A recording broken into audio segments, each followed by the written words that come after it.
medo de falar sobre o que você sente. Eu entendo você. Eu ouço você. Sem julgamentos. Fale sobre aquilo que lhe dói. Quebre o silêncio. Peça ajuda. Sua vida importa sim, e muito. Você não está sozinho. Você não está sozinho. Não importa onde você parou. A vida, às vezes, só precisa de um ponto e vírgula. Saiba que você tem uma linda estrada para percorrer. Saiba que é possível recomeçar. Todos pela vida!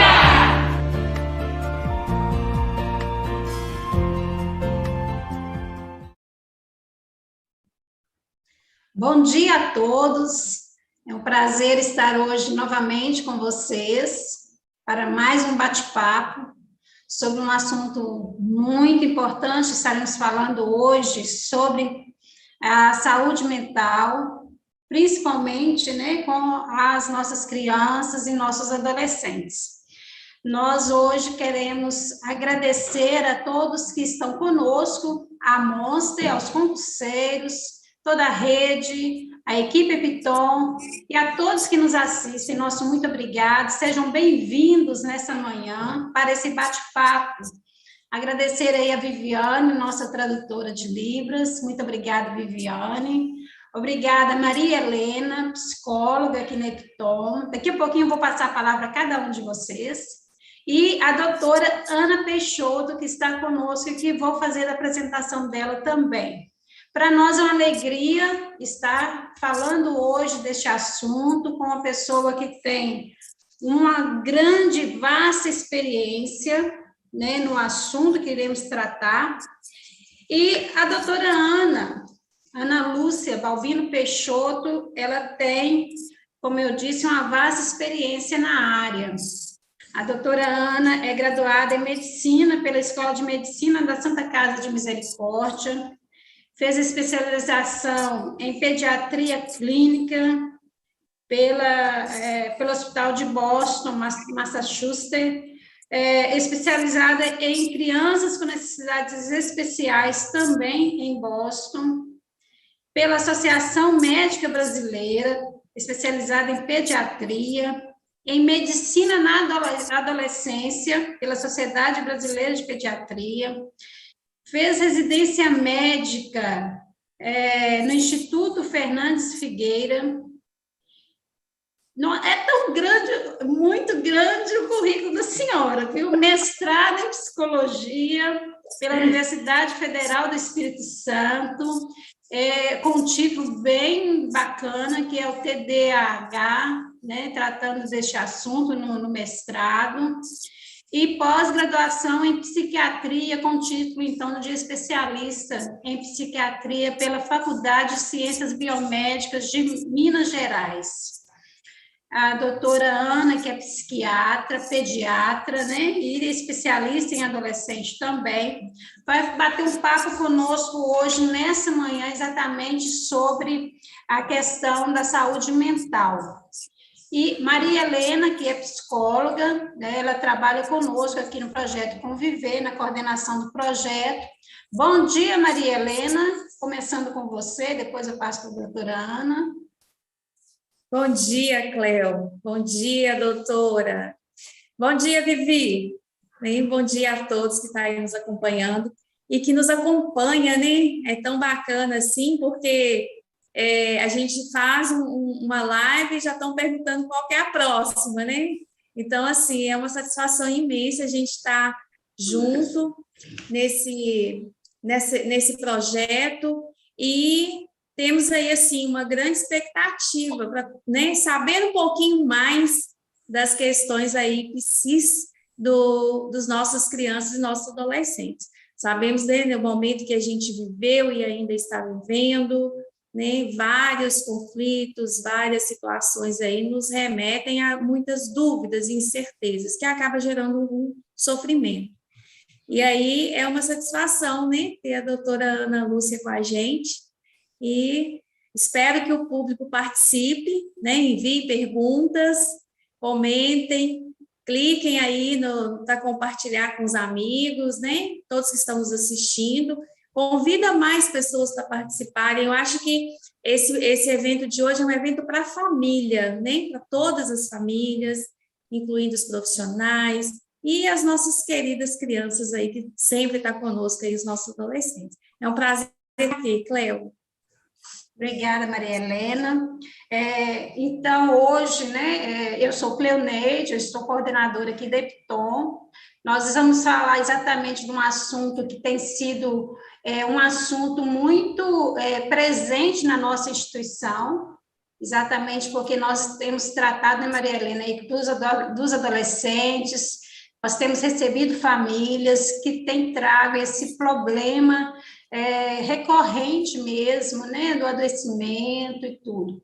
E o tema, doutora Ana, da nossa live, ele é muito pertinente, né? Ele fala exatamente saúde mental, caminhos para reconhecer, agir e proteger crianças e adolescentes. E é isso que nós queremos aprender um pouquinho com a senhora hoje, de como fazer isso, né? Porque nós temos percebido um grande aumento da necessidade de acolher essas crianças, esses adolescentes, essas famílias aqui na nossa instituição, e nós precisamos estar atentos aos comportamentos de cada um deles, e muitas vezes, doutora, a gente não sabe nem agir, de tão complexa a situação que às vezes a gente até se perde também, sabe? Então, hoje nós queremos ouvir da senhora, nós queremos dar boas-vindas à senhora, que a senhora possa se sentir bem aqui conosco nesse bate-papo, a gente trocar ideias e conhecimento. Então, seja bem-vinda. Muito obrigada pelo convite, a Cleo, Maria Helena, que se aproximou, e queria parabenizá-las por esse trabalho maravilhoso que vocês realizam, por essa iniciativa, né? Eu entendo o que você diz, Cleo, quando você coloca como lidar com essa situação. É isso aqui, essa é a melhor forma. Nós nos unirmos num só propósito de fazer esse trabalho visando o bem-estar mental. Não tem outra forma se a gente não nos unirmos, juntar forças, né? Porque andorinha sozinha, né, não faz verão. Então, nós precisamos estar nesse propósito para acolher e para proteção da saúde mental dos nossos adolescentes, das nossas crianças e também dos nossos jovens. Então, aqui eu não quero ensinar nada, eu quero compartilhar, quero aprender com vocês, que pelo que eu vejo, tem uma vasta experiência. Então, nós vamos aqui, como você disse, ter um bate-papo sobre a saúde mental, né? E como nós podemos fazer isso juntos, porque este é o primeiro passo, né? Então, não sei se vocês querem passar as perguntas, se vierem as perguntas, para não ficar um monólogo, tá? Sim. Doutora, a Organização Mundial de Saúde, eu queria só fazer essa introdução, ela aponta, né, que o conceito de saúde ele é muito mais abrangente do que simplesmente a ausência de doença, né? Uhum. E é um completo bem-estar físico, mental e social. E dessa forma, então, nós, né, precisamos ter atenção a todas as vertentes, porque muitas vezes o entendimento que a pessoa não está doente é que ele não está doente de forma física. Mas nós sabemos que o mental, ele também é uma doença. Então, esse entendimento, dessa divisão, eu já tenho um pouco de dificuldade, né? Sim. Quando você fala bem-estar físico, mental, porque você, nessa definição, você já separa o físico do mental. Então, né? Então, nós somos uma coisa só. Então, se você, quando fala bem-estar físico e mental, como você disse, dá margem à interpretação que, primeiro, o mais importante é o bem-estar físico. Quando você está falando da pessoa, então você está falando de uma pessoa que adoece, não é a doença que acomete a pessoa. Então, a gente já tem que olhar por esse novo paradigma, essa nova forma de olhar que a pessoa, ela adoece. E a doença se manifesta nessa pessoa e cada um vai receber essa doença e vai ter a manifestação desses sintomas. Nós não podemos separar a alma, o espírito, a mente do corpo. Não tem como você fazer isso. Até porque quando você vai estudar as sintomatologias, o quadro clínico das doenças, você vê que a maioria delas tem um componente emocional, psíquico importantíssimo. A história de vida do sujeito, do indivíduo, ele faz toda a diferença de como a doença vai se comportar e como ele vai responder àquela doença. Então, nós não podemos fazer essa divisão. Então, já tem uma dificuldade aí nesse conceito quando eu falo de saúde mental. Então, a saúde mental, ela engloba tudo. Ela engloba, como vocês disseram, a família, seu histórico de vida, a sua infância, seu aprendizado. O aprendizado é muito importante, porque se esse aprendizado ocorre de forma uniforme, gradativo, sem traumas, vai ser a resposta de toda a sua vida acadêmica, de como você vai se desenvolver. Se isso acontece nesse aprendizado, você já passa por traumas, por impactos, vai desencadear uma série de consequências na sua vida futura. Então, por isso que eu acho que quando fala bem-estar, é bem-estar. Bem-estar físico, tudo. Não tem essa divisão. É bem-estar pessoal, eu colocaria. Se a gente tivesse que colocar um bem-estar pessoal, a saúde. E aí você vai começar a elaborar isso. Do que é, o que te faz bem, como você faz os seus enfrentamentos, como você lida com os seus desafios. Existe idade para você mensurar sofrimentos e dizer, por exemplo, que um adulto sofre mais do que uma criança? Vocês acham que é assim?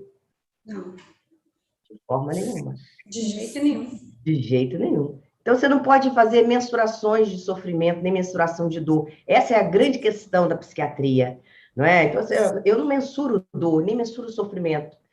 Então, eu posso falar que um bebê tem um quadro de sofrimento quando ele é abandonado, ele é negligenciado pelos pais, pelos responsáveis, da mesma forma que eu posso falar de um adulto que teve uma perda financeira, por exemplo, não está sabendo lidar. Então, não podemos mensurar o grau de sofrimento emocional que cada um passa. Agora, não tem idade.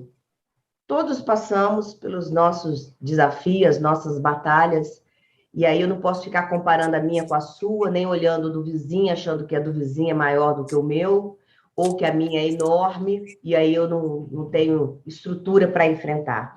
Então, é como a dor você é pessoal, desenvolve. né, doutora? Exatamente. E como você desenvolve suas armas para você enfrentar, entende?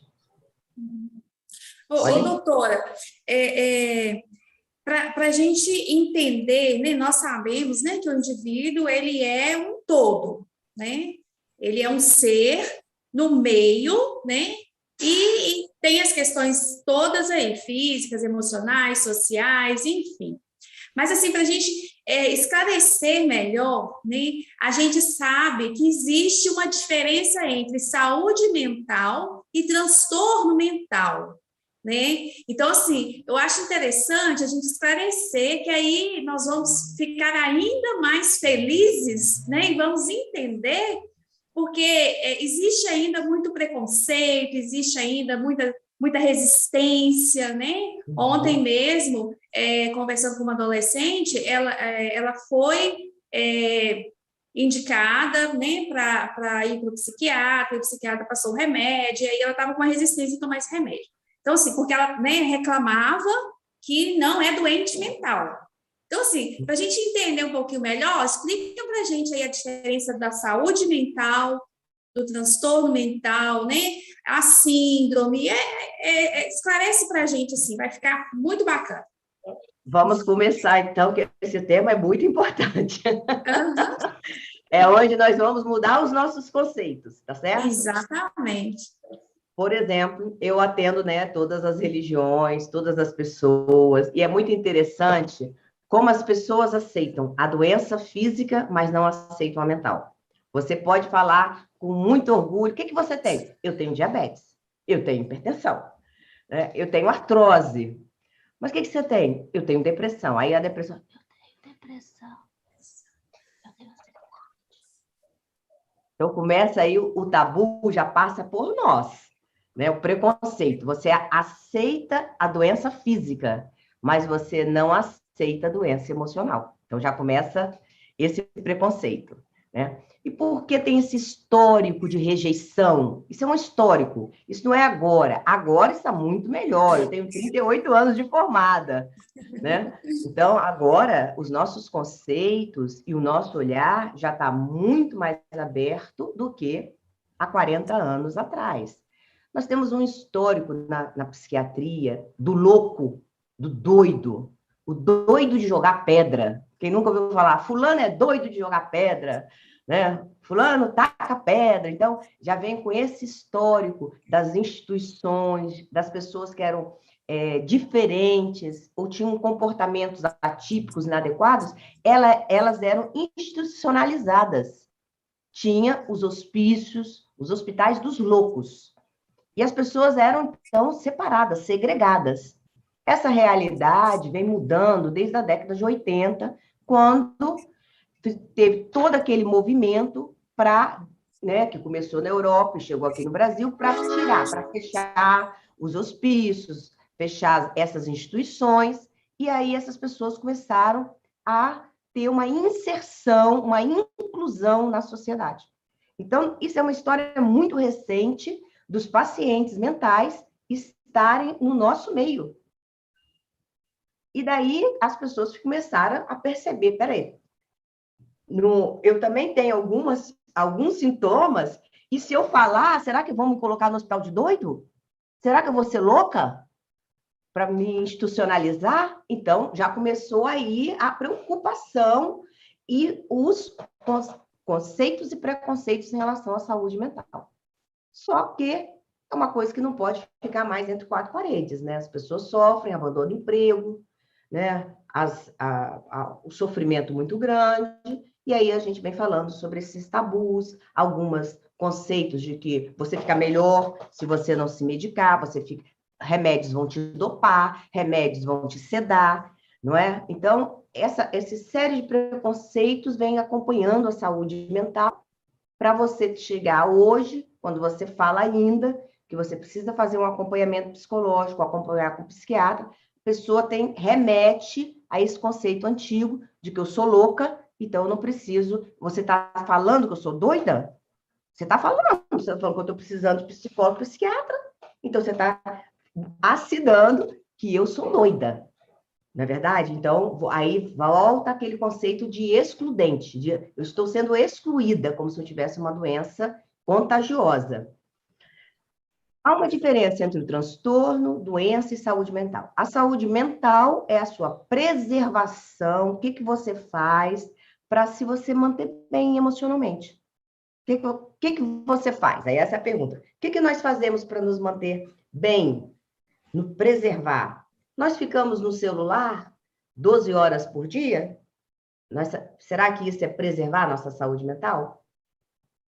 Nós ficamos olhando o jardim do outro, como é que ele está postando na rede social, e seguindo pessoas que querem demonstrar que são super-humanos? Porque como que eu vou conseguir chegar ao super-humano? Não é nem super-heróis, são super-humanos das redes sociais, mulheres belíssimas, com corpaço, né, cabelos maravilhosos, que acabam de ganhar neném, um mês depois já perdeu 30 quilos. Então, eu não consigo acompanhar isso tudo. E começa a entrar em sofrimento. Quer dizer, se o outro consegue e eu não consigo, presta atenção, eu vou ter saúde mental?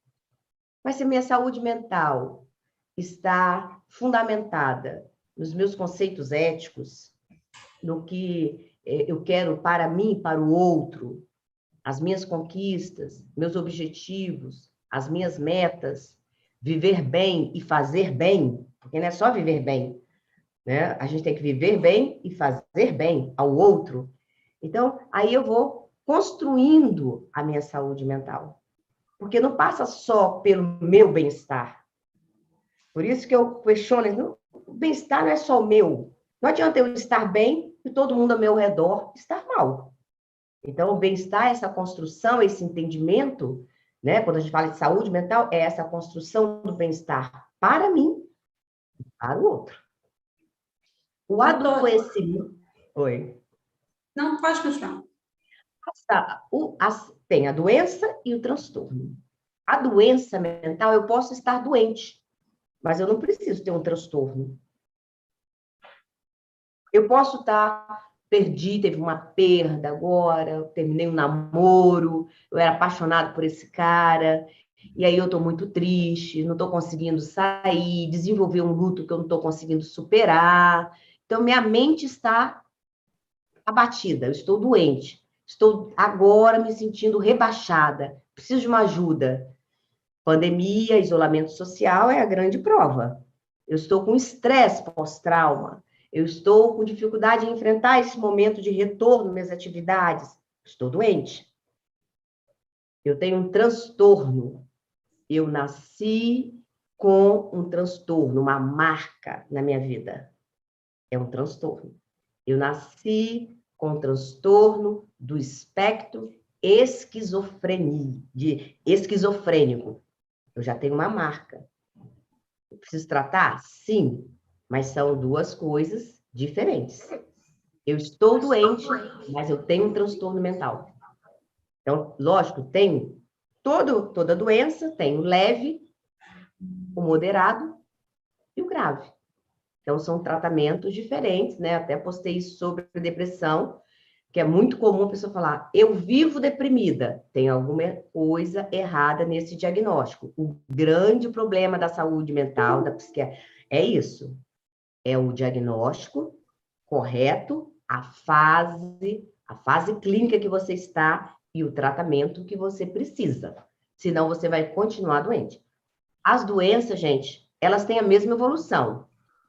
E diagnostiquei, tratei, curei. Viu como é que é fácil? Sim. Tratei, curei, acabou. Fiquei bem. Você não precisa tratar pro resto da vida uma depressão nem uma ansiedade. Você vai tratar e vai ficar curado. Então, não precisa ter, né, Maria Helena, esse preconceito que as pessoas têm. A senhora tocou no pontos muito importantes. Primeiro, com relação ao psiquiatra, né? Porque existe realmente um tabu, né? Quando você fala que a pessoa faz um acompanhamento com o médico, psiquiatra, né? Ou quando você fala que você precisa ser acompanhado por um psiquiatra.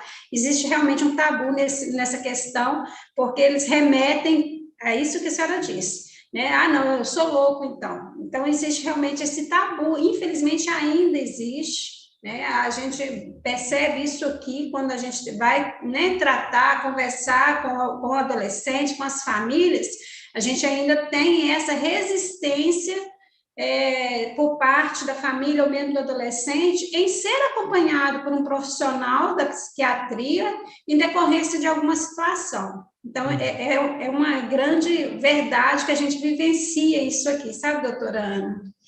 E a senhora também tocou em ponto importante quando fala de super-homens, né, humanos, que infelizmente nossos adolescentes ainda percebe ou tenta visualizar neste super-humano algo que ele deseja, que ele anseia. E quando isso não consegue se concretizar da forma, e aí então vem, né, alguns questionamentos, as desilusões, as decepções, né, que eles trazem de não conseguir, né, chegar àquele ponto que esse super-humano, né, entre aspas aí, que a gente vê todo dia nas redes aí, postando várias coisas. Então, são pontos muito importantes. E aí, doutora, nós atendemos especialmente adolescentes aqui, né, e suas famílias, né, também, a gente traz as famílias também para serem atendidas, e a gente tem percebido que, principalmente com relação à pandemia, nós tivemos um aumento significativo de situações que antes nós não tínhamos tanto, né? Este isolamento, ele trouxe, né, alguns adoecimentos em virtude de várias questões, né? Incertezas futuras, medo mesmo da doença, o medo de perder o pai e a mãe, sabe? São inseguranças que eles vieram, que vieram com essa pandemia, e que temos percebido, então, o quanto nossos adolescentes ficaram fragilizados, né, com essas incertezas e essas inseguranças. Então, eu queria que a senhora falasse um pouquinho sobre esse contexto, né, esse contexto do isolamento e da pandemia em si. Olha, antes de falar sobre a pandemia, eu quero só complementar sobre os modelos, né, de super-humanos. É muito interessante porque isso é uma fase. A adolescência, o adolescente, ele faz uma projeção. Ele precisa de modelos para ele se basear e fazer as construções dele, tanto a parte social, emocional, física, é natural, né? O que nós temos que ter o cuidado, e a gente que lida com adolescente, é mostrar a eles, não é que isso não pode fazer, não pode ser feito, você olhar e tal, mas que o outro é apenas um ser humano. Ele não consegue ter essa compreensão. Então, ele faz essa projeção, porque ele não entende, ele ainda é muito imaturo, ele faz projeções. E aí mora o perigo se essa projeção se torna um alvo inatingível. Aí vai causar o sofrimento. Não sei se deu para vocês entenderem. Deu, sim. Tá? Então, essas etapas são normais. O que nós temos que mostrar, lidar com eles, é isso. Não, tá tudo certinho, mas aquela pessoa ali é só um ser humano. Vai acontecer, acontece com ela, tal. Então, ele não tem esse alcance. Ele só olha aquilo que está por fora. E o que a pessoa quer vender, a imagem que precisa ser vendida. Que é natural, as pessoas, artistas, tal, pessoas famosas vivem de imagem. Então, entendeu? Não há nada errado com isso. Mas aí, se passa a ser uma projeção para o adolescente, e aí passa a ser uma meta inatingível, aí ele pode adoecer nesse processo. Isso é só voltando ao tópico anterior. Em relação à pandemia, o que nós passamos? A criança e o adolescente, eles têm uma característica, tá? Ô, Cléo, se eu for te enganar, você vai ficar meio assim, falar assim, eu acho que eu não tô... Essa pessoa aí não tá com essa fala aí, não me enganou muito, não. Por quê? A sua bagagem de vida, a sua experiência, ela faz uma diferença na sua análise do outro. A criança e a adolescente, eles ainda não têm esse tempo de experiência. Qual é a tendência? A tendência é confiar. Por que a criança é tão vítima de abusos? Porque ela confia. Ela confia no próximo, ela confia no familiar, né? Então, ela não tem vamos colocar, essa maldade. Foi confiado que o isolamento, inicialmente, como as autoridades falaram, 3 meses. Ninguém chegou para eles e falou, teve um trabalho voltado e disse, olha, veio pior do que imaginávamos, nós vamos fazer um trabalho com vocês, não foi uma coisa gradual, né? Nós falamos que ia ser 3 meses, agora nós vamos estender esse prazo, mas nós vamos elaborar um sistema para que ninguém saia prejudicado. Foi isso que eu falei o ano passado na pandemia. Não, foi assim, 3 meses, ninguém se dirigiu a eles, ninguém falou, fecharam as escolas, estenderam 3 mais 3, depois mais 6, até tentar se organizar. Quando foram se organizar, o dano estava feito. Deixaram todo mundo de lado, não fizeram nenhum estudo de imaginar, tudo bem, na sua casa você tem um computador, na sua casa você tem vários aparelhos celulares, bom para você, mas não é a realidade brasileira, onde a maior parte dos lares tem um celular para trabalho, para estudo, para fazer dever de casa, às vezes a internet não funciona, cai, perdeu-se tudo. Eles perderam as crianças e principalmente os adolescentes tiveram uma perda. Como que funciona a perda no nosso cérebro? Uma perda temporária, aguda. Ah, vou ficar uma semana, papai tirou meu celular. Vou ficar 2 dias. Tudo bem, eu aguento. Mas 1 mês, 3 meses, 6 meses, 1 ano e meio, peraí, aí já é demais. Aí já é um castigo. Aí já é uma punição. Então, o cérebro começa a entender aquilo como um trauma. Um trauma. Foi tirado tudo. Tudo deles. O mais importante, a vida social. A vida social é a parte do desenvolvimento social na adolescência, é o alicerce da adolescência, porque ele está formando a sua vida social. Até então, ele tinha qual vida? Familiar. A gente não vive o dia inteiro com pai e mãe. A gente passa por um processo de crescimento e de modificações. Então, nós temos a parte do desenvolvimento da parte social, dessa base familiar, e depois nós vamos, né, amadurecendo, saindo desse meio, e vamos aí formar o nosso próprio ciclo social. Nosso ciclo social não são os amigos dos nossos pais, são aqueles que nós formamos, que nós instituímos, que nós estabelecemos. Adolescente é o quê? Um olhar para o outro e fazer o quê? Soltar a gargalhada, se o seu cabelo está despenteado, eu vou rir, né? Se a sua roupa está assim, se eu botei a roupa no avesso, se sua meia está com uma meia para cima, uma meia para baixo, eu vou rir. Isso caracteriza a adolescência. É rir, não é? Se eu não tenho com quem rir, eu vou ficar o quê? Triste. Quais são os impactos? Por exemplo, se você está numa guerra, Cleo, que nós vimos, já vi vários filmes de guerra, né? Segunda Guerra Mundial, o Holocausto, como é que foi, o impacto. Você está escondido nos escombros. Você passa aquele terror. Quando você sai, a guerra acaba, você continua ouvindo o estrondo. Qualquer barulhinho, você se esconde.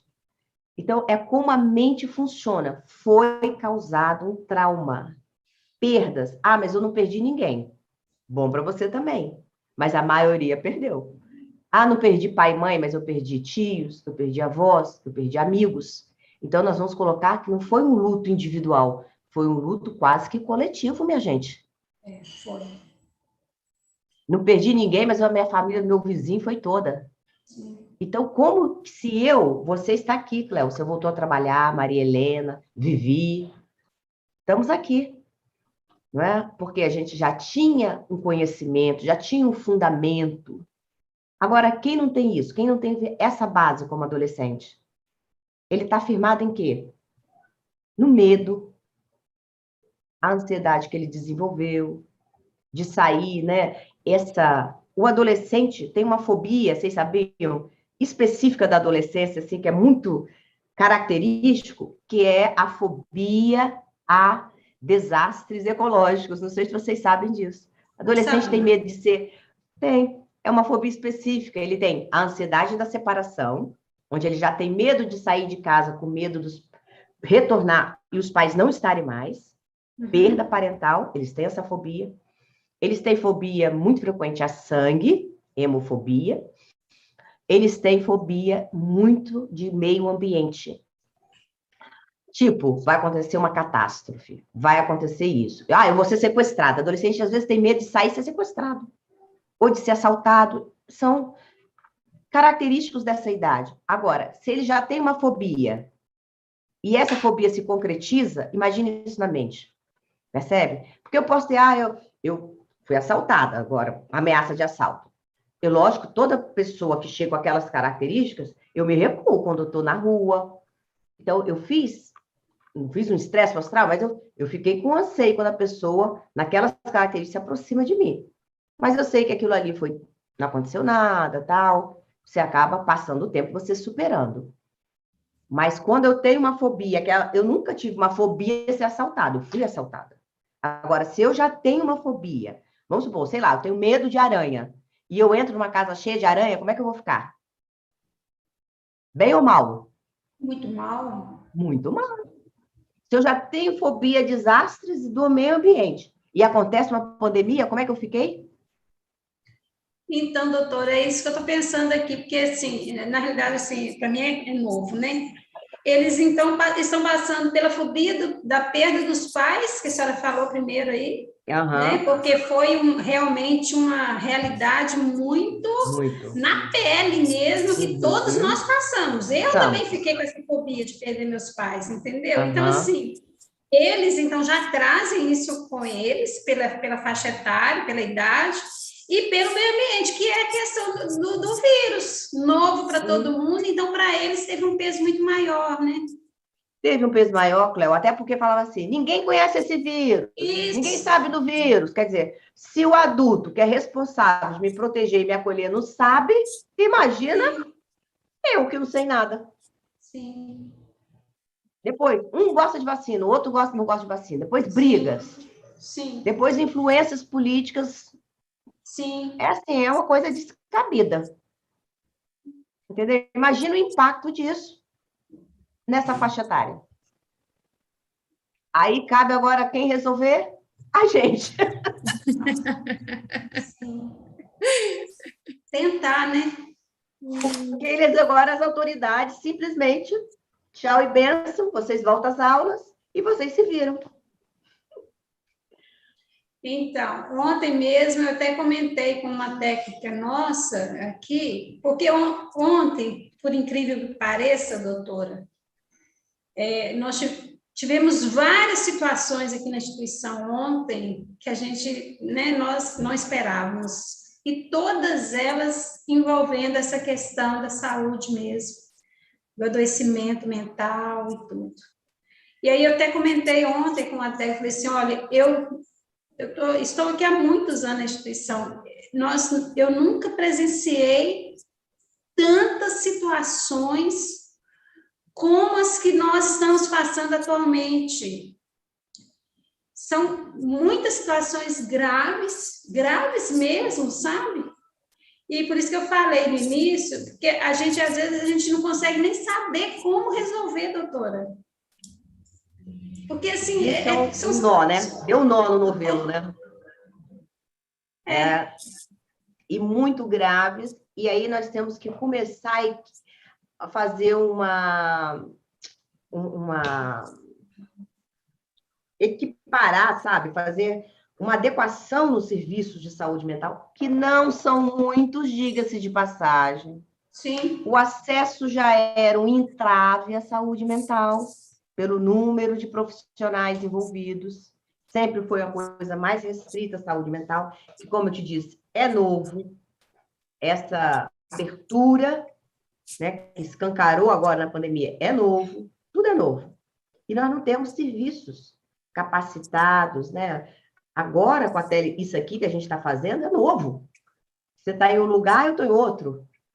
E nós estamos discutindo aqui, né, como que nós vamos fazer, como que nós vamos fazer para melhorar a saúde das pessoas. Tudo é novo. Por exemplo, eu estou atendendo gente no norte do Brasil que eu nem sabia, lugares que existiam, pessoas que nunca tiveram acesso à saúde mental, nunca.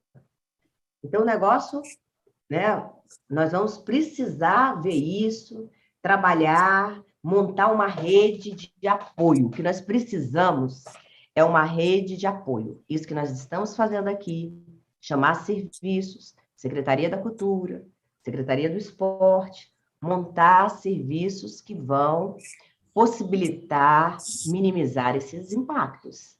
Se nós temos um adolescente o dia inteiro dentro de casa, que bem faremos a ele? Nenhum. Né? Ontem eu conversei com um adolescente, ele chega da escola, fica 12 horas no celular. Que bem é esse? Que bem faz a mente? Sim. Entende? Mas se está envolvido numa atividade esportiva, se está envolvido numa atividade cultural, aí nós vamos ter que fazer mobilizações. E essas mobilizações têm que ser logo. Porque estresse pós-trauma, se você não trata, cronifica. E aí você passa a ter pânico de tudo no futuro. Nós estamos falando de uma geração que vão ser nossos administradores no futuro. Sim. Vão governar este país no futuro. Sim. Vão ser pais e mães, vão ser professores, vão ser profissionais da área de saúde, vão ser, né, profissionais da área de exatas, da lei. Então, nós precisamos melhorar. E não tem diferença nessa hora, diferença social, tá? Impacta um pouquinho mais ali, menos aqui, de acordo com a situação social, mas eu vou te falar. A todo Não, é mundo. geral. É geral, doutora. Não tem isso, não. É É questão, a né? primeira vez que nós estamos vivendo uma pandemia da insanidade de uma forma geral. Né? Como que nós vamos fazer? Eu acho que vocês fazem aí os cursos profissionalizantes, esses trabalhos de apoio. Grupos de apoio funcionam muito bem. Eu amo fazer grupo de apoio. Grupo de apoio adolescente é muito melhor que tratamento isolado, né? Fiz grupo de apoio com adolescente, trabalhei em comunidade de risco, quase 15 anos. Os resultados são excelentes. Maria Helena, você está aí, né? Montando grupos de apoio. Nós fizemos, né? Até comentei com a Cleo ontem, doutora. A gente tem esses momentos, né? Com os grupos. Então, assim, é fantástico, é maravilhoso. Nós separamos os grupos, né? Que eles se identificam, né? Eu acho que é muito bacana você fazer grupos que se identificam, que querem estar junto. E, não, vamos fazer um grupo. Nós fizemos um grupo com as meninas. Que maravilha que foi, que fantástico. Então, assim, até elas, assim, gente, eu nunca me senti tão bem.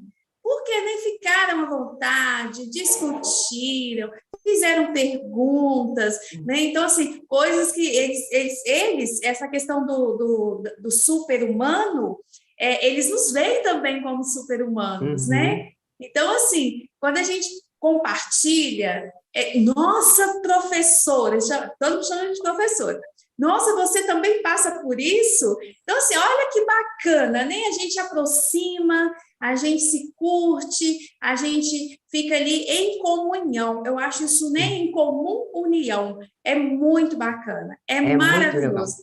Infelizmente, nós não temos essa cultura, né, de grupo de apoio aqui no Brasil. E naqueles momentos, né, que isso facilita a abordagem individual depois, porque não é a gente que procura, é eles que procuram.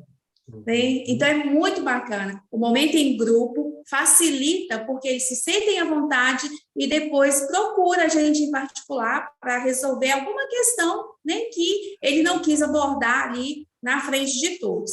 Então, olha só, né? Surge a demanda, ele se sente acolhido e ele procura para falar daquele assunto. É maravilhoso, é fantástico. É então, fantástico, assim, grupo de pais também, né? Até para poder lidar, orientar, porque às vezes a gente acha assim, que pai e mãe sabem. E às vezes não sabe. Não sabe lidar, às vezes é o primeiro filho adolescente, não sabe lidar com as questões. E essas construções que o adolescente faz... E o adolescente,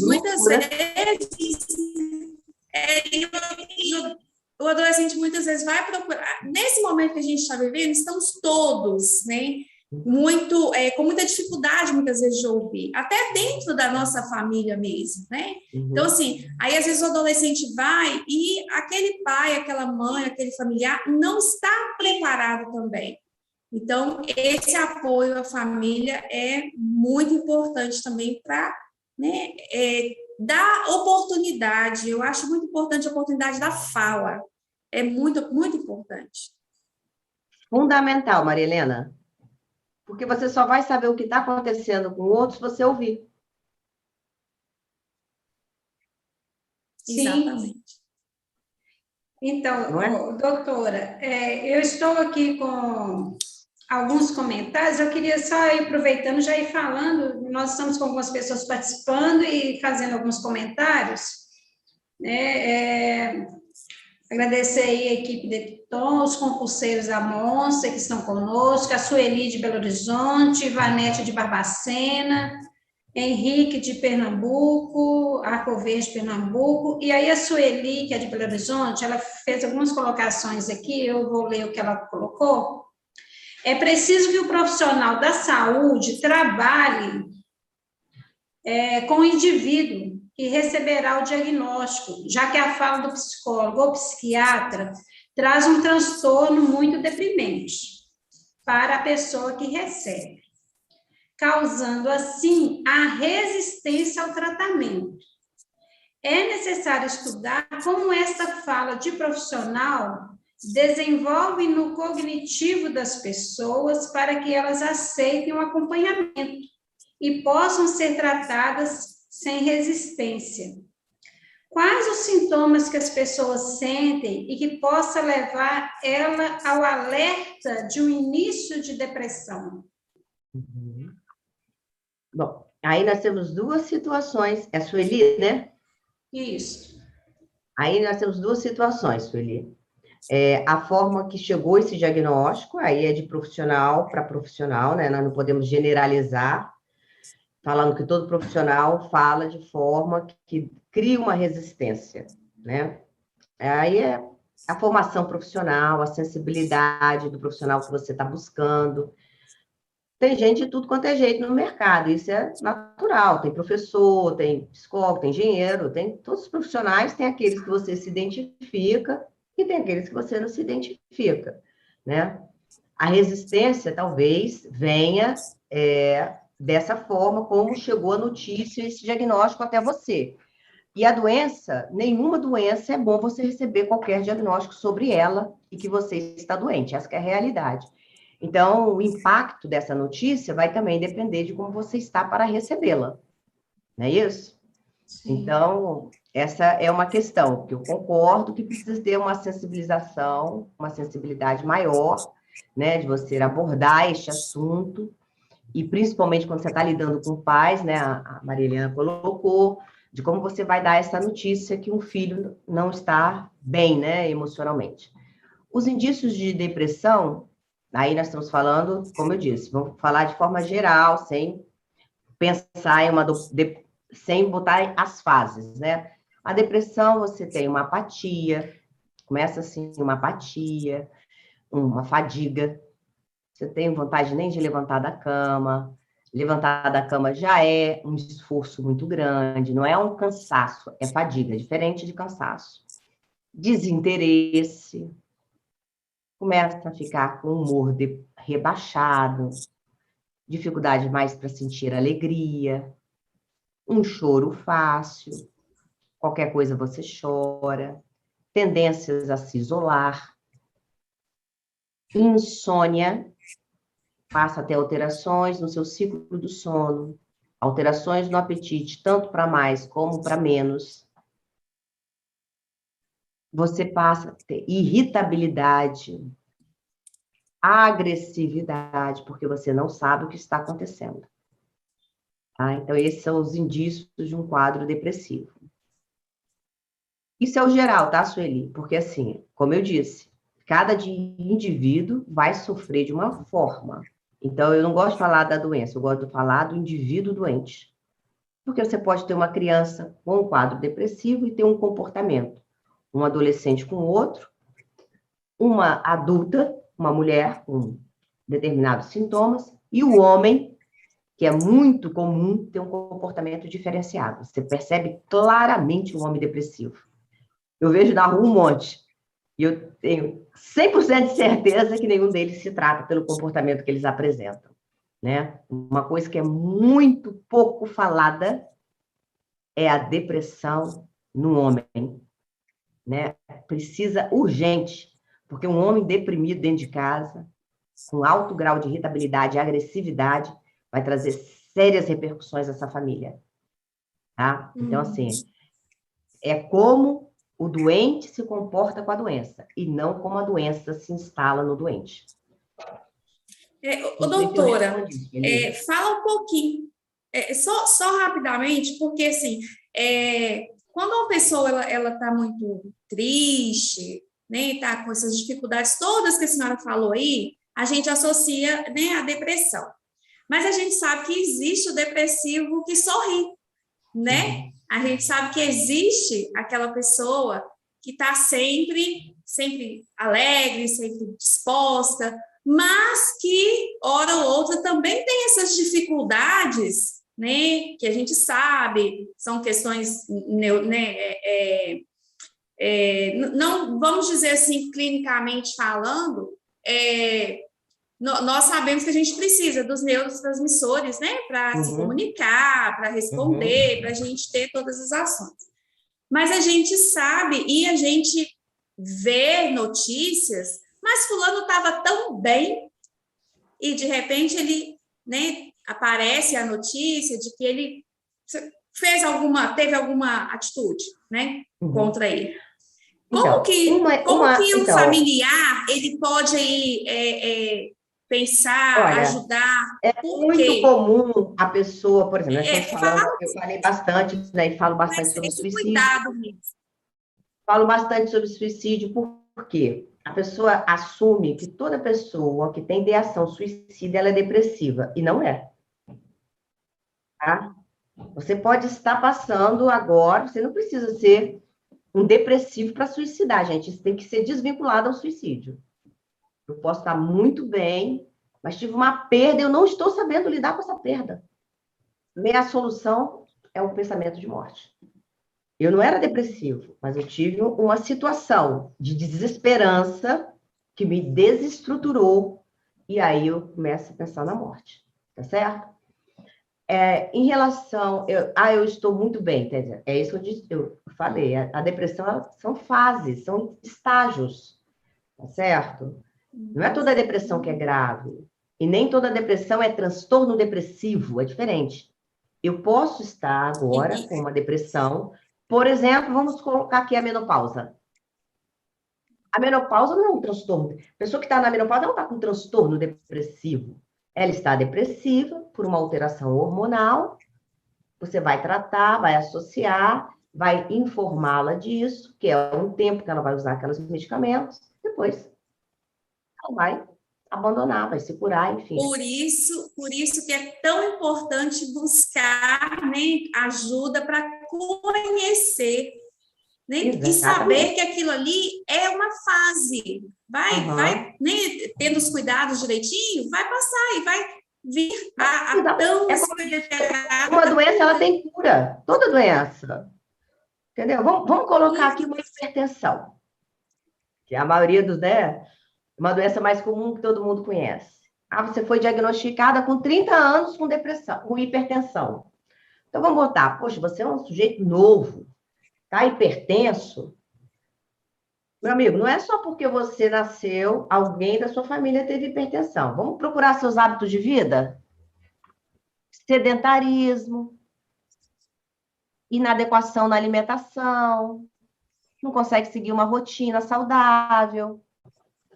Aí eu vou te dar remédio vai curar você? Só o remédio cura? Eu costumo falar o seguinte, ô Cléo, qual é o tamanho de um remédio? Bota aí nos seus dedinhos aí. Hã? Esse tamanhozinho. Desse tamanhozinho. Qual é o seu tamanho?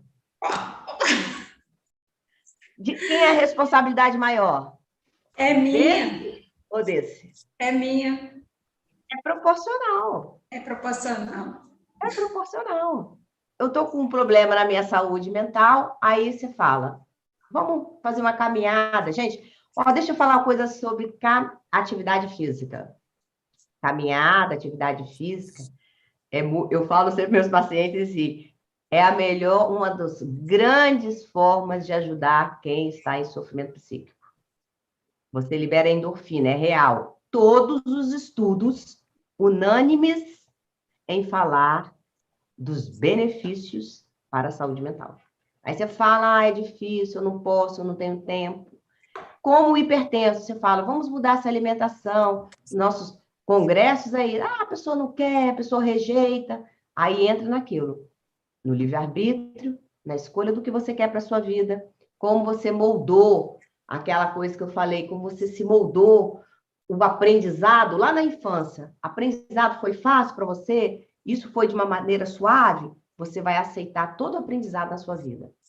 Aprendizado foi difícil, foi estressante, foi traumático, você vai carregar isso também no resto da sua vida. Aí tudo que querem te ensinar, eu nasci assim, a síndrome de Gabriela, eu nasci assim, vou morrer assim. Vou morrer Vai assim. mesmo. Quem tem síndrome de Gabriela vai morrer assim. Tá? Então, assim, precisa ter essa mudança de paradigmas. Se eu estou hipertenso com 30 anos ou com 60, o que eu posso fazer para mudar essa situação, doutor? Ó, você vai estar fazendo isso, isso, isso. Ai, difícil. Aí não vai, não. Eu prefiro tomar o remédio. Aí bota toda a responsabilidade, que é muito bom, é botar a responsabilidade aonde? Na gente ou no outro? No outro. Ótimo. Mas eu tomo 10 remédios e não fico boa da minha pressão. Vai tomar 20 e ainda não vai melhorar. A mesma coisa, por isso que eu falo, as doenças, elas têm os mesmos comportamentos. Você está com diabetes, mas você quer se encher de doce, você vai continuar com a diabetes alta, mesmo tomando insulina de R$1.000. Você está com sofrimento psíquico e você não quer também fazer a sua parte, achar que só o remédio é responsável pelo tratamento, você vai continuar doente. E aí, doutora, tem uma pergunta aqui da Adriana Salazar. Doutora, fala um pouco da dificuldade que as famílias enfrentam quando tem um paciente psiquiátrico em casa.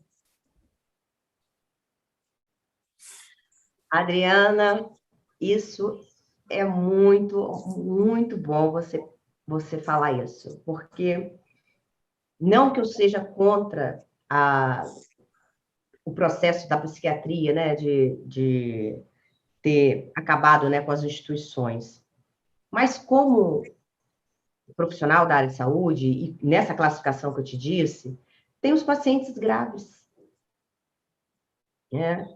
Eu até agora estou escrevendo sobre esquizofrenia. Gente, tem os pacientes graves. Isso é um transtorno, assim, para as famílias, porque envolve custo financeiro, envolve o cuidar 24 horas.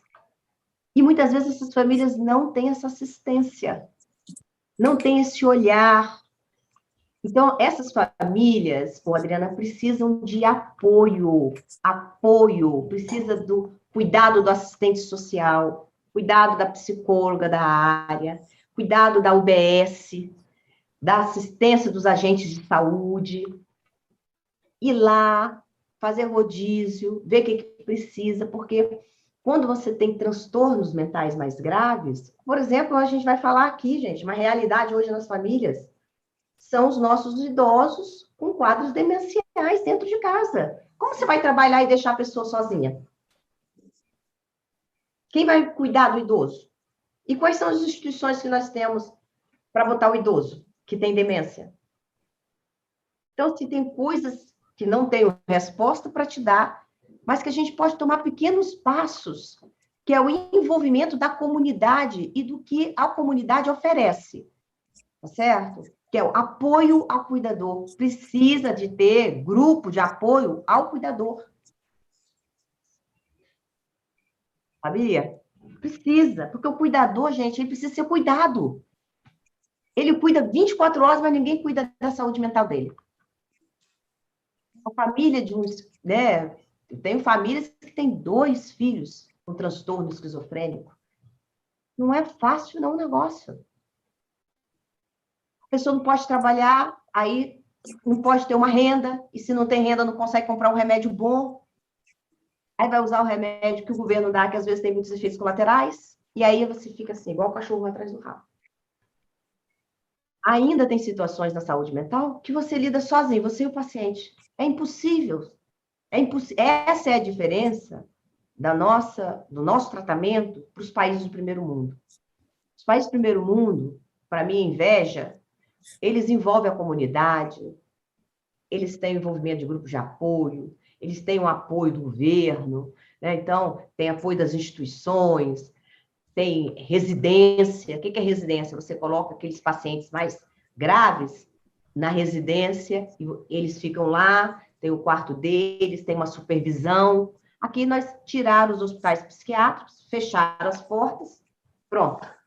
E aí, para onde os nossos pacientes graves foram? Para onde vocês acham que eles foram? Não sei. Não sei. Não sabem? Abre a porta de casa, vai ver embaixo da Passa ponte. de casa. Foram para as casas, foram para as casas, foram para as ruas, foram por aí. As ruas. Botamos eles nas ruas, fingimos que não vemos, sentimos, ai, gente, que dor. E fechamos a nossa... Né? Passamos por cima, aqui em São Paulo, é um monte. Eu falo que são zumbis. 7 horas da noite eles levantam do chão, maltrapilhos, com seus cobertores, ficam andando para lá e para cá, porque eles são andarilhos. Uma parte esquizofrênica, a esquizofrenia tem uma associação com abuso de substância psicoativa enorme, as famílias não dão conta, vão para as ruas e lá ficam. Então, nós fechamos os hospitais psiquiátricos e botamos os nossos doentes nas ruas, né? E aí fica bom para todo mundo. E nós estamos nessa situação hoje. A maior parte são pessoas com transtornos mentais graves que estão nas ruas. Não são violentos, mas sobre o uso de substância. A doença mental não é violenta, nós não precisamos ter medo. Mas a associação de um transtorno mental com substâncias psicoativas é que gera, né, é o fator desencadeador e agravador das violências que nós vemos nas ruas. Sim. E independente de grau, né, doutora, a família, ela sofre muito, né? Aquele paciente, né, aquela pessoa doente, que tem um grau mais elevado, sofre bastante, acaba um grupo maior sofrendo junto também, mas aquele que tem o grau leve, às vezes sobrecarrega uma pessoa apenas, né? Porque outros falam assim, não é nada. Né? Não é nada, não precisa de cuidado, é malandro. Agora, você vê também, aqui tem sempre uma pergunta aqui, porque aqui em São Paulo, nós temos os abrigos, né? Muitos. E aí eles não gostam de ir. Até foi feito um estudo, por que eles não gostavam de dormir no abrigo, viram que a maior parte era relacionada a animais de estimação que eles tinham e não podiam levar para o abrigo. Aí fizeram um estudo, abriram os abrigos para os animais de estimação. Mas eles continuam não indo, preferindo a rua. Aí é a grande incógnita. Por que que você dá abrigo e a pessoa prefere dormir na rua? Ninguém sabe? Porque ele não tem habilidades cognitivas nem sociais desenvolvidas. Não foi feito um tratamento, não foi feita uma intervenção. Ele, jovem, sem diagnóstico, foi para a rua e nunca mais voltou para casa. Então, esses abrigos tem aqui, por exemplo, uma cidade grande como São Paulo, que só na cidade aqui nós somos o quê? 18 milhões de pessoas. Mas isso é a realidade em outros lugares pequenos? De terem abrigo para os moradores de rua? Não é. Outra coisa é que no Brasil baronil, de norte a sul, leste a oeste, nós vivemos realidades opostas. Sim. Esse é outro grande problema. Nós estamos vendo vocês nobremente fazendo essa intervenção, mas às vezes um lugar no Nordeste com pouco recurso, pouco investimento, nós não temos, infelizmente. Então, nós temos realidades extremamente diferentes para a nossa tristeza, em termos também de investimento das nossas autoridades. Eu espero doutor, estou com uma pergunta aqui de um adolescente que enviou, um menino. A pergunta dele é assim: doutora, como sair de uma depressão, de uma crise de ansiedade que fica gritando na minha mente? Então, nós temos que primeiro, não botou o nome, né? Mas primeiro a gente identificar o que está gritando na sua mente. Isso é muito importante, chegar a esse diagnóstico, tá certo? Se esse gritar é um estado de medo que você se encontra, de incerteza, insegurança, que está te impedindo de você se mobilizar e ir para frente, ou se você está gritando na sua mente, se é uma voz que está gritando na sua mente, se é alguma coisa que você fala, se você identifica que não é da sua mente, que não faz parte da sua realidade, e aí você precisa de um acompanhamento. tá? Então, esse diagnóstico é fundamental que ocorra para ver que voz é essa. É importante, né? Se está gritando é porque quer ser ouvido, né? Exatamente. Precisa Precisa. saber da onde, exatamente. Se é o medo que paralisa, né? Uhum, exatamente. Eu estou com algumas outras perguntas e alguns outros questionamentos. O tema é muito importante, doutora Ana, e assim, muitas dúvidas, a gente, né, tem algumas pessoas pontuando várias questões aqui. Por exemplo, Josué, ele diz realmente nós, homens, temos dificuldades de reconhecer que estamos depressivos e precisamos de ajuda. Então, confirmando aí o que a senhora acabou de falar sobre o olhar para o homem, né? Quantos homens aí depressivos, né? E que muitas vezes não é identificado ou não querem também, por não aceitarem, né, a condição. Evanete diz o seguinte: aproveitando o tema, penso que faz necessário treinamento ou palestra nas empresas quando for fazer a inclusão de uma pessoa com deficiência no mercado de trabalho. Certa vez trabalhei com uma pessoa com deficiência mental. Essa pessoa não era compreendida. E uma outra pergunta: existe diferença, a Sueli pergunta, se existe diferença entre homem e mulher deprimidos? Qual a diferença do comportamento entre eles? Posso responder? Vai ter uma... Pode responder, tem outra aqui, mas depois eu faço. Bom, nós falamos um pouco, foi muito importante essa constatação, né, dele falar da depressão masculina, é uma coisa que eu insisto muito.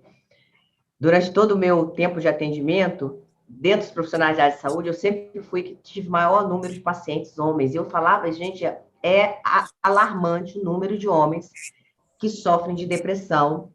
E por quê? Porque de uma consulta de forma geral, num bate-papo, a gente, né, até a formação já nos permite ir a assuntos ou chegar a intimidades que aí eles tinham liberdade de falar o que eles estavam sentindo e as repercussões desses sentimentos na vida diária deles. Então, isso é uma constatação. Precisa, e eu tenho falado bastante nas redes sociais sobre depressão masculina. E tem tratamento, e outra coisa que desculpa as mulheres, mas uma coisa também, respondem muito melhor ao tratamento do que as mulheres. Eu gosto muito de tratar homem, porque é muito mais prático, né? Você tem início, meio e fim. O homem se tratou, ele respondeu, ele vai te chegar, melhorei, não melhorei e tal. Então, assim, tem boa resposta, né? E tem, sim, uma diferença no comportamento entre o homem e a mulher. Por quê? Porque aí vai das suas construções também, entende, Sueli? Você vai desenvolver a doença baseado também um pouco em como você é, né? E o outro, então, como eu te disse, vai depender do indivíduo. O homem ainda tem aquela coisa, passa pelo viés de mostrar que ele é indestrutível, que ele não adoece. Ele não quer saber que ele está com depressão, viver dessa bobagem que é a depressão, né? Então, ele vai se mostrar mais agressivo, irritado, apático. Quem nunca viu, fulano chega em casa, deita no sofá e não levanta para nada. Pode prestar atenção a este homem, querida. Está jogado em cima do sofá, você chama, você conversa, você quer sair, ele não quer ir a uma reunião social, não quer participar de nada. Tem alguma coisa de errado. E aí vai começar as brigas. Fulano não levanta, fulano não vai, fulano não vai, fulano você não quer fazer nada. Aí começa os atritos, tá? Então, por falta de identificação. A mulher é mais emotiva, ela vai se mostrar mais triste, mais chorosa, mais apática, mais isolada, tá? Outra coisa frequente na depressão masculina é insônia. Insônia é muito frequente na depressão masculina, tá? Hábitos de sono ruim, dorme pouco, 3, 4 horas, levanta muito antes do horário. É muito comum a esposa reclamar comigo. Esse homem não dorme, doutora. Mal deitou, já está levantando e se remexe na cama. Então, é um sono, né, fragmentado no homem. Faltou alguma pergunta? Não, Falou de depressão? A senhora já falou que falei. a diferença de comportamento entre eles. A senhora mas fala, tem sim. a senhora disse que, então, existe realmente uma diferença, Eu porque vejo, assim, na minha prática, Aham. muita diferença entre os dois. o homem responde muito melhor, então, ao tratamento do que Ele o é mais homem. difícil de identificar, mas ele tem uma boa resposta terapêutica. Tá? Ele não é muito de aceitar, é a terapia. Sim. Mas a parte de intervenção química aceita e responde muito bem. Só uma dúvida. Por que então, a mulher não responde tão bem? Existe algum motivo, assim, específico? Olha, você vai entender o seguinte. Não é que ela não responde tão bem, tá? A mulher tem um acúmulo, né? Nós latinas somos super mulheres, né, gente? O negócio é barra pesar para nós. Né? Nós temos um acúmulo de funções. E quando nós desmoronamos de vez.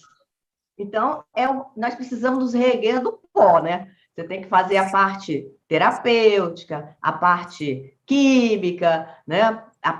Todas as intervenções para a mulher se reerguer. Então, é só em termos de cultura mesmo. É uma coisa cultural da latina, né? De querer assumir tudo.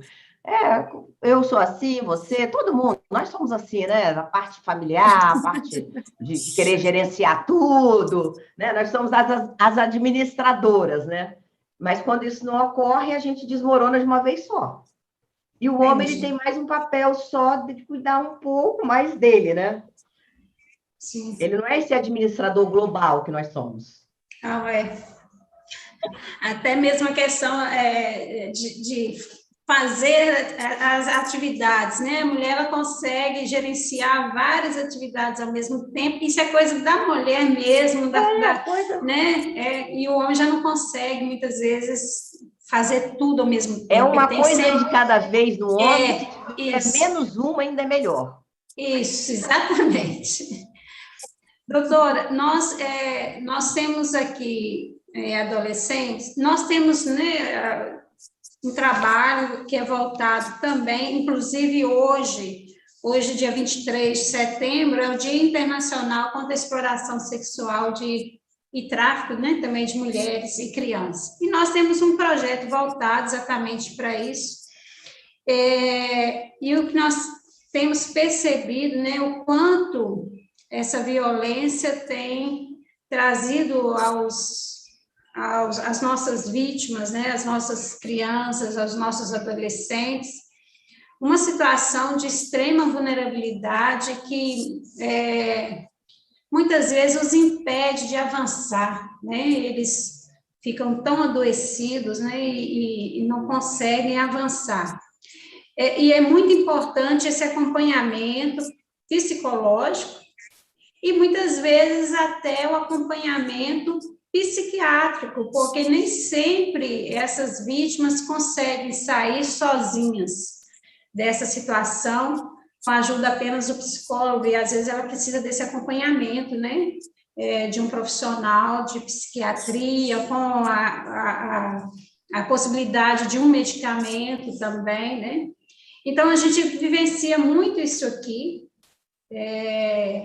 temos, né, várias situações de adolescentes que passaram por essa situação, e eu queria, assim, que a senhora trouxesse para nós uma palavra para nos ajudar a entender e a ajudar também essas adolescentes que têm vivenciado essa situação, não só meninas, mas meninos também.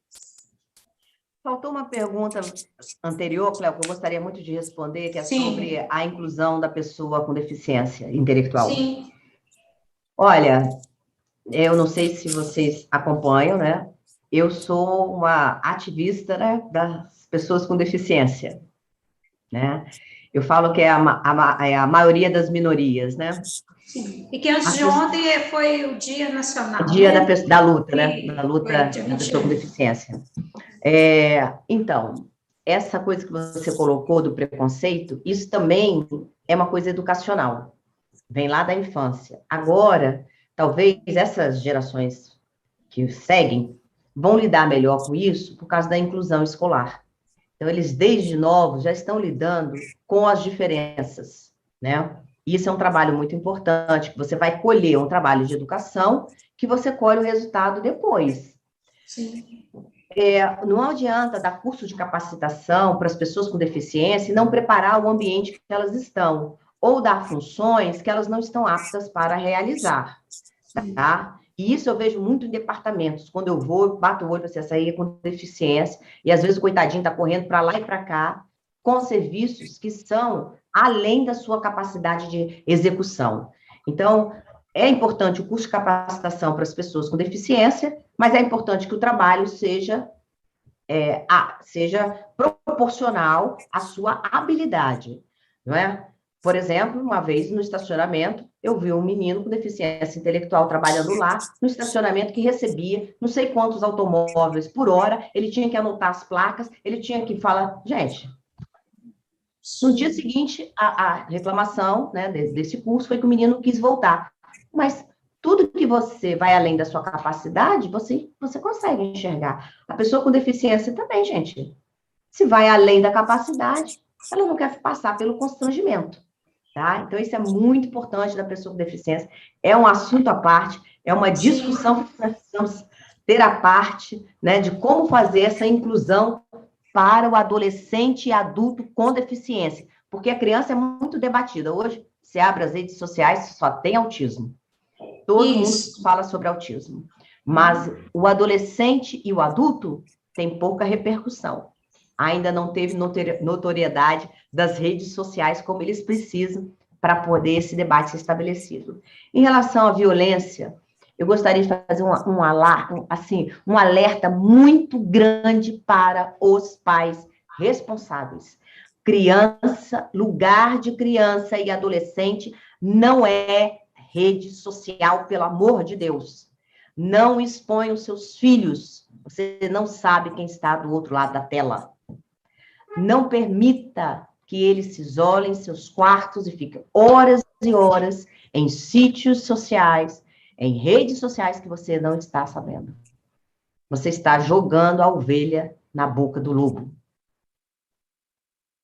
Né? Ontem mesmo minha filha aqui me ajudou, nós fizemos uma limpeza aí nas minhas redes, que eu falei, gente, o que é isso? As pessoas entram, você tem que ter muito cuidado, não é? Então, assim, é importante este olhar, este alerta. Olha, a realidade dos lares brasileiros são matriarcais. Muitas vezes é uma mãe que toma conta de 3, 4 filhos sem ajuda paterna e ela precisa trabalhar e muitas vezes essas crianças não têm a supervisão necessária, que torna elas vítimas de uma sociedade violenta. Pois é, uma coisa que é muito fácil de resolver, que eu gostaria de propor às comunidades, montem grupos de vigilância. Cada dia uma toma conta, uma supervisiona o filho do outro. Funciona. Olha, hoje, segunda-feira, fulano, você trabalha segunda? Vamos fazer aqui uma escala. Eu tenho que trabalhar, eu não tenho como pagar, gente, para olhar meus filhos. Então, vamos fazer aqui um mutirão na comunidade. Qual é o dia que você folga? Quais são as horas que você pode dar? Nós vamos supervisionar um filho do outro. Nós não podemos deixar essas crianças na rua. Quem toma conta de criança de rua, gente? Ninguém. Nós vamos, assim, essa fase de exploração, de pedofilia, que sempre existiu, mas nós já estamos agora mais cientes, até porque a nossa comunicação melhorou e nós hoje conseguimos visualizar muito melhor. Mas os meus colegas que estão no Nordeste, né, é uma coisa que nós precisamos mudar essa realidade desse turismo sexual que é real no Nordeste, né? Onde as nossas crianças estão na rua. Aqui em São Paulo também, tá? Moro num lugar que eu passo, é uma tristeza ver meninas de 13, 14 anos nas ruas, se prostituindo, nas esquinas, e ninguém fazendo absolutamente nada. E Como proteger esses adolescentes que já foram vítimas de abuso? Eu concordo que eles precisam de um atendimento psiquiátrico, mas é muito importante os grupos de apoio. É muito importante você acolher, você retirar daquele ambiente de violência, porque outra realidade é que às vezes não tem onde colocar esse adolescente e essa criança e volta para o ambiente abusivo. Sim. Então, a primeira coisa é separar. Ela não pode voltar, e aí nós temos que cobrar maior eficácia dos nossos conselhos tutelares, de exercerem suas funções, de fazer essa análise e fazer essa proteção, que é do conselho tutelar. A partir do momento que eles estão protegidos, fica mais fácil de você fazer um acompanhamento. Mas se eles não estão protegidos, que proposta você vai fazer para eles? Vou te tratar, mas você vai voltar para perto do seu abusador. Não há mente que suporte isso, né? E uma vez identificado, né? A gente até falou isso, eu falei isso até ontem, né? A professora me perguntou que estava lidando com um adolescente que estava se autoflagelando, que mesmo no verão ia com roupa de coberta para não mostrar. Eu falei, precisa ser investigado abuso sexual, que é um dos grandes motivos da autoflagelação no adolescente. Sim. Então, doutora, a senhora também tocou num ponto que na hora que a senhora já estava falando, que é a questão das redes sociais, que para além da questão, né, que a gente tem as redes sociais, nós temos os abusadores que também utilizam as redes sociais, mas nós temos também as redes sociais, que hoje é um dos motivos de isolamento muito grande das famílias. As famílias, cada um no seu celular, né? Cada um no seu computador, e aí gera o isolamento familiar, a falta do convívio, e aí também nós temos vivenciado situações em que esse adolescente, ele tem o mundo dele, e tem hora que ele não dá conta, porque ele está sozinho. Ele não conversa com a família, não conversa com o pai, não conversa com ninguém, e ele acaba entrando realmente num adoecimento. A senhora tem presenciado isso no consultório da senhora também? Então, às vezes os pais estão precisando ser alertados, né, sobre essa nova realidade nossa, nos tempos, né, de 2021, a pandemia que também nos favoreceu, como nos cortou a parte social, nós fomos para os nossos ambientes virtuais, tá? Onde olhar o que o outro faz passa a ser mais interessante do que eu faço. Olhar como o outro vive passa a ser um atrativo maior para a minha vida do que eu encarar a minha própria realidade. Então, os pais precisam deste alerta, né? Precisam ser chamados, precisam dar o exemplo, porque não adianta eu e você falarmos se o pai e mãe dentro de casa não são um exemplo para isso. Se o pai e mãe, na hora da refeição, está mexendo no celular, falando no telefone, rindo de vídeos que ele está vendo. Então, sim, tudo passa por o que nós falamos. Aprendizado. Quais são os seus modelos? O que você está passando? E o que você está construindo dentro de casa? Eu gostaria de fazer um alerta para os pais, lembrar que os filhos são a nossa herança. Se nós fizermos ou construirmos algo frágil, nossos filhos vão ter um desenvolvimento, vão formar suas famílias também nessa fragilidade, os nossos netos, e aí vai, porque às vezes as pessoas fazem a leitura de herança maldita. Não tem nada de maldito. Tem como você construiu e como você está vendendo a sua imagem, né? Então, você quer árvores fortalecidas, com raízes fortes, depende de pai e mãe, depende dessa construção, e ninguém vai fazer isso por nós. Nem escola, e e nenhuma outra instituição. Então, a Adriana fez exatamente essa pergunta. Como conseguir restabelecer o diálogo aberto com o filho adolescente? Olha, se é restabelecer, é porque você teve e perdeu. Sim. Se é estabelecer, é porque você nunca teve. Nunca teve. Tá? Então, aí são duas coisas. Depende de estilos parentais. Estilo parental de que eu falo, você obedece, é estilo de general para soldado. Então, você não estabeleceu nada. Faz isso, faz aquilo. Levanta, dorme, estuda. Então, você não estabeleceu nenhum vínculo, até de mãe para filho. Porque estilo parental de ordem e de supervisão não é estilo parental de diálogo, né? E nem você precisa também, estilo parental que você fala muito, o dia inteiro também, o filho não suporta. Ninguém suporta. Imagina você estar no seu ambiente de trabalho, Cléo, e alguém está...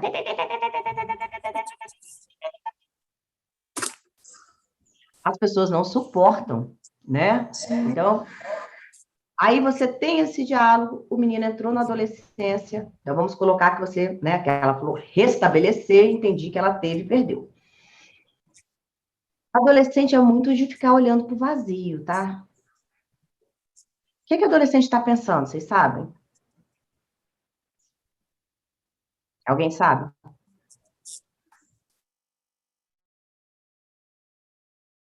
Né? O que vai ser? Não? Tá pensando nada? Nada.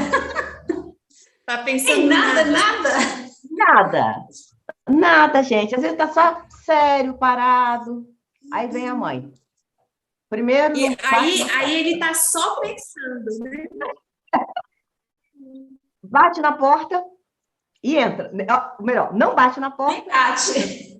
Né? A porta tá fechada, é porque se a porta tá fechada, você não quer ser incomodado. Mas aí já entrou. Aí olha, ele olhando para o teto, olhando assim, para o nada, para o vazio, já faz a leitura de que não está bem. Aí começa, você precisa fazer isso. Né? Então, sei lá, de repente, se você não está conseguindo esse diálogo aberto, bate na porta, senta na cama, faz um carinho na cabeça. Aconteceu alguma coisa que você quer compartilhar? Estou vendo que você hoje não está legal, né? Mas eu estou aqui por você. Fica um pouquinho, sai, deixa ele também fazer essa procura. Você já se colocou à disposição. Mas se ele não está a fim de falar aquela hora, ele vai falar um outro momento. Tá? Mas o mais importante é ele perceber que houve uma iniciativa da sua parte. Outra coisa que eu gosto muito de... É importante também, né, doutora? Pode falar. É importante também o não julgamento, né?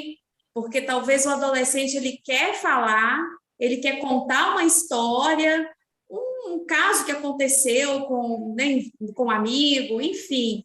Ou às vezes algo na TV, ele quer discutir aquele assunto, e aí os pais, né, já vêm com aquele olhar, mas por que você está falando isso?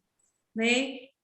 Então, assim, ele já fica com aquele receio de colocar uma opinião, de discutir o assunto, porque já vem aquela questão, você está mexendo com isso? Você está fazendo isso? Se você fizer isso, você vai ver. Então, assim, também tem esse, né? Aí ele para, aí ele fala, eu nem vou falar, porque né, já está me acusando que eu faço isso. Né? Vamos pensar na droga, né? Ah, meu amigo, nós na festa bebeu, teve isso, aconteceu isso, enfim. Entre jovens tem muito isso, e eles precisam conversar. O adolescente, ele tem um desejo muito grande de falar. Às vezes esse nada aí é porque, se eu falar alguma coisa, eu já vou ser discriminado, então eu prefiro ficar calado também. Então, tem esse cuidado, né?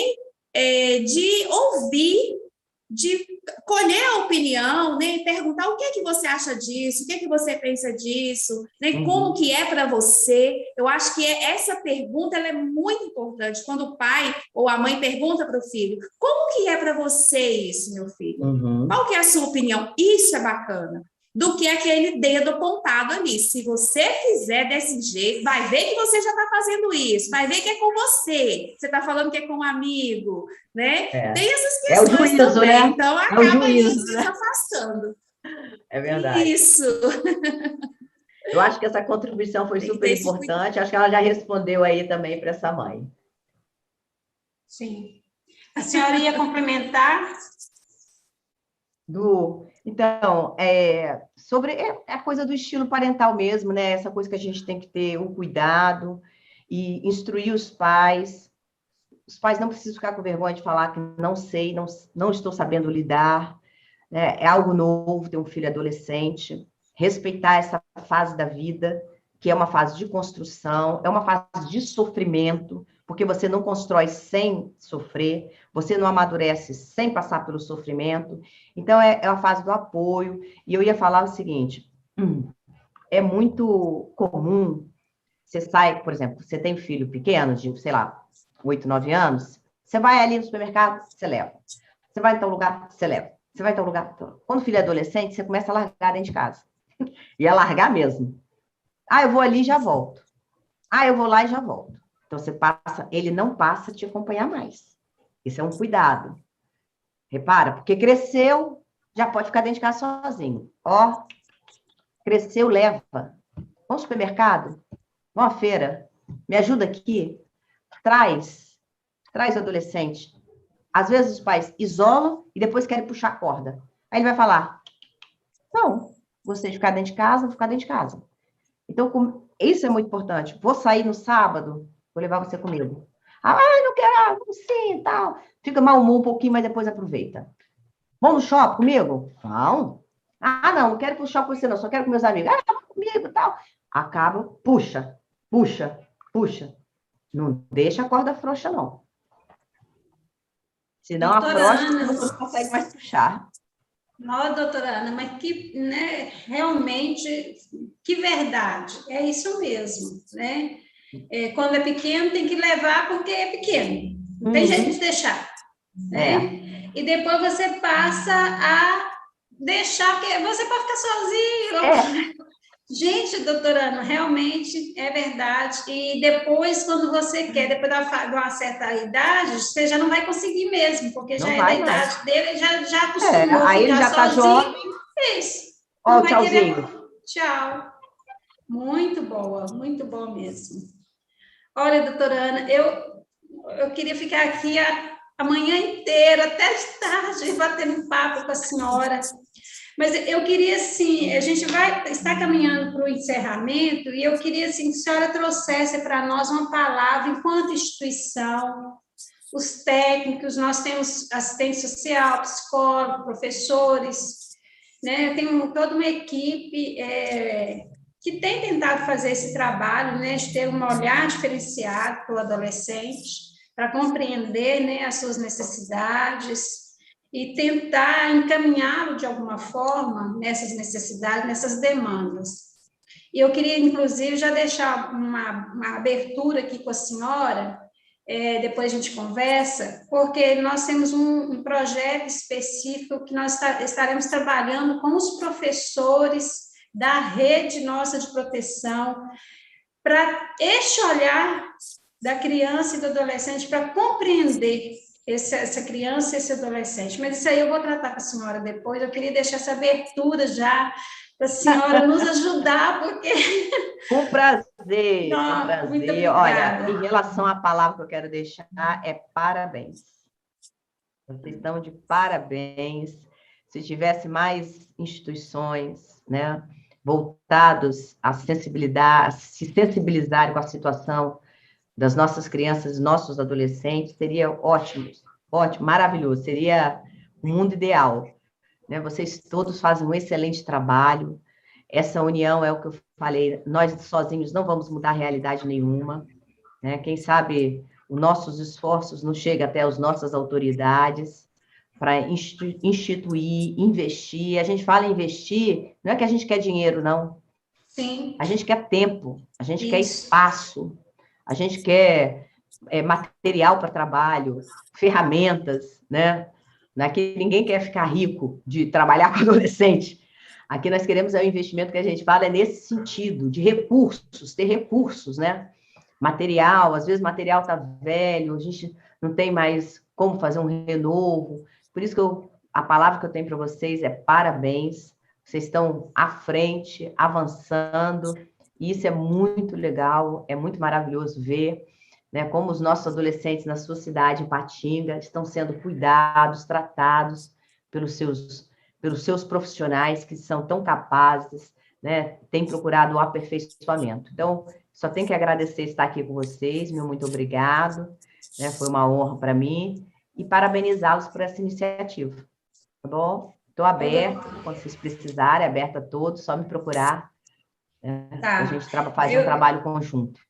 Nós é que temos muito a agradecer. Eu anotei aqui, olha, as sugestões que a senhora foi dando, fui anotando, que é o grupo de apoio, né, aos adolescentes, grupo de apoio aos pais, aos cuidadores e o grupo de vigilância. Eu achei super bacana essas sugestões, anotei tudo aqui para a gente, né, tratar aqui dentro e ver o que é possível a gente fazer e fomentar isto, né, nas instituições, que nós temos parceria com várias instituições aqui, em várias regionais aqui dentro da cidade.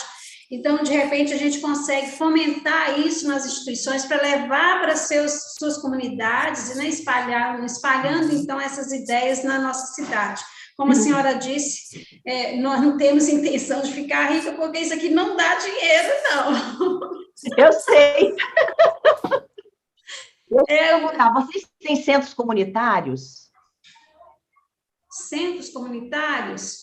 Assim, centros comunitários é um local que eles vão para fazer aula de leitura, não, né? Aula de teatro, é outra coisa, né? Porque as cidades maiores, elas têm centros comunitários, mas centros comunitários é fundamental para a colocação, assim, é um local, um espaço para eles, sabe? De leitura, aula de teatro, uma aula de capoeira, sabe? Público, que não custe nada, mas que tira o adolescente dentro de casa e coloque ele em outro local de proteção. O que nós precisamos são locais de proteção. Ginástica, né? Centros de ginástica estão protegidos. Tirar os nossos adolescentes de casa, botar na rua sem supervisão, não vai resolver. Então, nós precisamos desses locais, dessa estrutura. É isso que eu venho batalhando, né, ao longo dos anos. O adolescente precisa estar em algum lugar seguro, que não seja rua. E nem internet, porque a internet hoje é o mesmo risco de você estar na rua. Até maior, né? Até maior. Nós temos algumas instituições que têm, né, tentam oferecer alguns trabalhos, né, mas nós ainda não avançamos tanto assim. Espero, né, que a gente consiga um dia a gente ter esses centros espalhados pela cidade. Mas a gente vai se movimentando e as coisas vão acontecendo. Então, nós queremos... queridas. Muito obrigada. Muito obrigada a vocês. Nós agradecemos muito a senhora, agradecemos, né, pela boa vontade, compartilhar aí o conhecimento e, né, trazer para nós essa palavra tão importante nessa manhã. Vamos ter outros momentos, como eu disse, né? A gente vai conversar sobre isso. A adolescência é um tema muito completo. Nós temos assunto para mais de metro para tratar dentro da adolescência. E mineiro vai longe, hein? Mineiro, esticar o negócio vai longe. Vai mesmo. A senhora está convidada a vir comer um pãozinho de queijo aqui em Minas. Mas eu vou aceitar e é na hora. Quem sabe a gente já combina, né? A senhora vir. Vai ser um prazer. Conhecer nossa cidade, nosso estado. Eu já conheço Ipatinga, eu fui em casamento aí há uns anos atrás. Então tá ótimo. Então já também caminho andado, a senhora já conhece. Caminho andado, é isso mesmo. Tá bom? Obrigada, Maria Helena. Obrigada, Vivi, pela boa vontade de sempre. Deus te abençoe. Muito obrigada, viu? Obrigada aí aos concurseiros, a Monster pela parceria na transmissão. Obrigada, Monster. Obrigada aí, Tom. A todos que estão conosco nessa manhã, nosso muito obrigado. Eu encerro, né, deixando aqui um poema que eu gosto muito, do Braulio Bessa, Recomece. Quando a vida bater forte, sua alma sangrar, quando este mundo pesado lhe ferir, lhe esmagar, é hora de recomeço. Recomece a lutar. Quando tudo for escuro e nada iluminar, quando tudo for incerto e você só duvidar, é hora do recomeço. Recomece a acreditar. Quando a estrada for longa e seu corpo fraquejar, quando não houver caminho, nem um lugar para chegar, é hora do recomeço. Recomece a caminhar.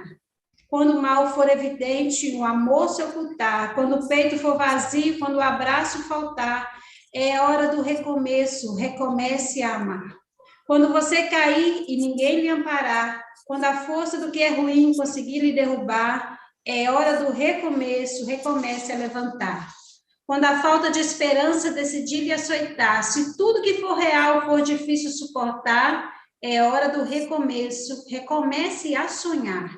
Enfim, é preciso de um final para poder recomeçar. Como é preciso cair para poder se levantar. Nem sempre engatar a ré significa voltar. Remarque aquele encontro, reconquiste um amor, reúna quem lhe quer bem, reconforte um sofredor, reanime quem está triste, reaprenda na dor. Recomece, se refaça, relembre o que foi bom, reconstrua cada sonho, redescubra algum dom, reaprenda quando errar, rebole quando dançar, e se um dia lá na frente a vida der um ré, recupere sua fé e recomece novamente. Então, muito obrigada a todos. Obrigada, Maravilha. gente. Ô, Cléo, você consegue me mandar essa gravação? Consigo. Okay. Vamos mandar sim, tá bom? Tá bom. Ô, Um grande abraço para todos. Ô, muito doutora. prazer. Obrigado mais uma vez, Viviane, né, a Maria Helena, a Cléo e a todos que participaram. Obrigada, doutora. Essa live ela vai ficar salva no YouTube, tá? A senhora pode compartilhar, fique à vontade. Tá bom? Tá bom? Muito obrigada. Vou compartilhar. Tá bom? Tá bom. Um abraço. Gente, tchau, um abraço. Obrigada a todos. Tchau. Até a próxima. Até a próxima.